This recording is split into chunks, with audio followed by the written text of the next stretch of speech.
সবাই সবার প্রয়োজনে এনটিআরসিতে যায়, এখানে ঘেরাও করতে যায় না, ঘেরাও করতে যায় না, সবাই সবার প্রয়োজনে গেছে স্যার। আমরা এনটিআরসির 5 মিনিটস আপনি স্যার এতটা অ্যাগ্রেসিভ কেন আমাদের প্রতি? আপনি এতটা অ্যাগ্রেসিভ কেন স্যার? আমি আপনাকে দেখা করার কথা বলে আমরা ওখানে কথা বলতে গেছি, আপনি দল বল নিয়ে ওখানে গেছেন। আপনার ওইখান থেকে যখন আপনি মেসেজ ব্যবস্থা করেন স্যার, দেখা করতে আপনি পারবে না, দেখা করার ব্যবস্থা চেয়ারম্যান করেন দেখা স্যার। করবে না, তখন বাচ্চারা গেছে, এর আগে যায় না। দেখা করবেন এটা কে বলছে? আপনার বলছে অফিসার আমাদের বলছে আমাকে আপনার বলছে অফিসার। চেয়ারম্যান আসবে আমরা দেখা করব না আপনি সবাই এটা শুনতেই সবাই চলে গেছে, কিন্তু সবাইকে বলছেন যে যে চেয়ারম্যান চেয়ারম্যান করবে না, চলে না না এই কথা বলা হয় না, আপনি এই স্যার কথা বলা হয় না স্যার, এই কথা বলা হয় না। তাহলে কি যখন তাহলে নিচের লোকজন কিভাবে উপরে গেল? আমরা এখানে কথা বলতে গেছি এই বিষয়টা জানার জন্য গেছি। না না না কথা বলে ব্যবস্থা করার চেষ্টা করতে।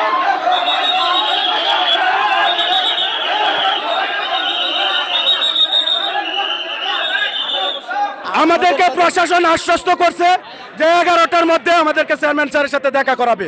তারা লং টাইম কালক্ষেপণ করে আমাদেরকে এসে বলতেছে যে চেয়ারম্যান দেখা করবে না, নুরে আলম সিদ্দিকী ভারপ্রাপ্ত আছে, সেও দেখা করবে না। আমরা আমাদের নিজস্ব কোনো উপায়ে যদি আমরা উপদেষ্টাদের সাথে দেখা করতে চাই দেখা করতাম।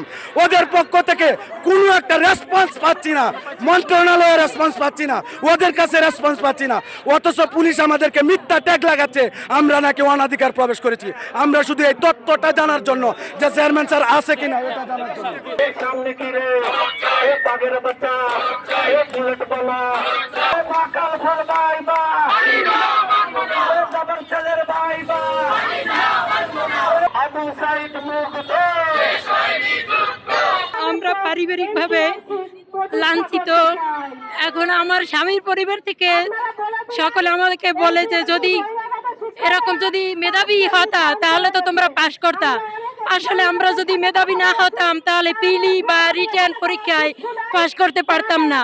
ভাইবা মূলত পাশ করার জন্য না, এখানে আমাদের সনদ দেখা হয়, আমাদের যদি কোনো স্বাস্থ্য সমস্যা থাকে এগুলো দেখা হয়। আমরা আমাদের সনদে 12 পেয়েছি। আমাকে যেমন আমি ব্যক্তিগতভাবে আমার কথা বলছি, আমাকে 4টা প্রশ্ন করা হয়েছে, আমি প্রশ্নের উত্তর দিয়েছি। সেখানে আমাকে কেন ফেল করানো হয়েছে? আমরা 83,000 ভাইবা দিয়েছিলাম, সেখান থেকে উত্তীর্ণ হয়েছে 60,000, 23,000 উত্তীর্ণ হয়নি। এখানে আজকে মানববন্ধনের কারণ হলো আমাদের ভাইবা বোর্ডের যে সনদটা আছে সনদটা দিতে হবে।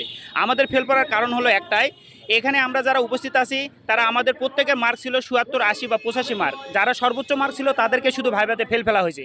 যাদের 40, 41, 42 মার্ক ছিল এরকম 15 থেকে 20,000 যাদের কাছ থেকে টাকা নিয়ে এই এনটিআরসি তাদেরকে পাস করা হয়েছে। কিন্তু আমরা যারা মেধাবী ছিল তাদেরকে তাকে ফেল করা হয়েছে। কারণ একটাই, যে মেধাবীরা চলে গেলে দেশে গন্ডগোল সৃষ্টি হবে এবং সরকার বিরোধী মনে হয় অন্যান্য মহল থেকে মনে করবে যে আমরা সরকার বিরুদ্ধে নামেছি। কিন্তু প্রকৃত হলো আমরা সনদের জন্য আজকে এই আইছি। চেয়ারম্যান শান্তি বিলাসে চলে গেছে 15 তারিখ থেকে উনি রেজাল্ট দিয়ে। আজকে চেয়ারম্যান আসার কথা, চেয়ারম্যান আমাদের সাথে দেখা করার কথা। ভাই চেয়ারম্যান নুরে আলম সিদ্দিকী এবং চেয়ারম্যান স্যার আমাদেরকে জবাবদিহি করতে হবে, আমাদেরকে বৈষম্যমূলক ভাবে ভাইভাতে কেন ফেল করে দেওয়া হয়েছে।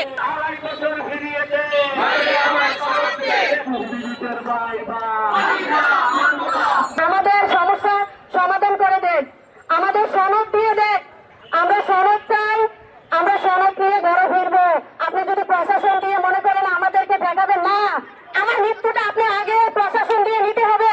আমি আমার সমস্ত ভাই বোনদের পক্ষ থেকে পুলিশ প্রশাসন ভাই যদি কারোকে আঘাত করে আমি বলবো আমাকে আগে আঘাত করেন। আমার চাকরির দরকার নাই, আমার ভাই বোনদের যদি চাকরি হয় আমি এটাই শান্তি। এনটিআরসি আমাদের সাথে কি বৈষম্য করেছে আপনাদেরকে আমি একটু দেখাই। এনটিআরসির গ্যাজেট অনুযায়ী প্রত্যেকটা স্টুডেন্ট যারা চাকরি প্রত্যাশী তাদের গ্যাজেট অনুযায়ী 40% মার্ক পেলে, শতকরা 40% মার্ক পেলে সে উত্তীর্ণ হয়। আমরা পিলিতে 100 মার্কের পরীক্ষা দিয়ে 40 পেয়ে আমরা 19 লক্ষ থেকে 4.5 লক্ষ স্টুডেন্ট উত্তীর্ণ হয়েছি। তাদের এই গ্যাজেটের 40%-এর নীতিতে আমরা রিটেনে 4.5 লক্ষ থেকে 83,000 স্টুডেন্ট ভাইবা পর্যন্ত উত্তীর্ণ হয়েছি। ভাইবার যে 20 নম্বরের 40%, তাদের নীতিমালা অনুযায়ী ভাইভাতে 20-এর মধ্যে 40%-এর 8, সেই 8-এর মধ্যে আমরা যারা ফার্স্ট ক্লাস এবং প্রথম স্থান অধিকার করে সার্টিফিকেট অর্জন করেছি, একাডেমিক সার্টিফিকেট, আমাদের সার্টিফিকেটে আছে 12 এবং অ্যাটেন্ডেন্স ডেস্ক কোড সেই মিলিয়ে 4, 16 নাম্বার আমরা এমনিতেই পাই। দেখেন বিগত এনটিআরসি ভাইভাতে এসে যাদের কাগজপত্র ঠিক ছিল তারা কেউ ফেল করেনি, অর্থাৎ তাদেরকে পাশ করিয়ে দেওয়া হয়েছে, কারণ তারা সেই তাদের নীতিমালা অনুযায়ী সার্টিফিকেটের 12 অ্যাটেন্ডেন্স কোড উপস্থিতি সেই মিলে 16 নাম্বার পেয়ে তারা উত্তীর্ণ হয়েছে। কিন্তু আমাদের বেলায় এনটিআরসি আমাদের সাথে বৈষম্য করেছে। অন্যান্য চাকরিগুলোতে দেখা যায় যে দুর্নীতির সংখ্যা বেশি থাকলেও, ঘুষ বাণিজ্য থাকলেও এই এনটিআরসির মাধ্যমে যারা সনদ পায় তারা কিন্তু এই সুযোগটা কাজে লাগিয়ে কোনো রকম ঘুষ দুর্নীতি ছাড়াই কিন্তু গত যেই বিজ্ঞপ্তিগুলো হয়েছে সবাই কিন্তু চাকরিতে জয়েন করেছে, সুযোগ হয়েছে। কিন্তু এইবারে হুট করে এনটিআরসি কেন 72% পাস দেখিয়ে এই 21,000 সনদ বঞ্চিত করলো এটা আমার জানা নাই। তাহলে কি এনটিআরসি সেই ঘুষ বাণিজ্য দুর্নীতির পথে ওনারা হাঁটছেন?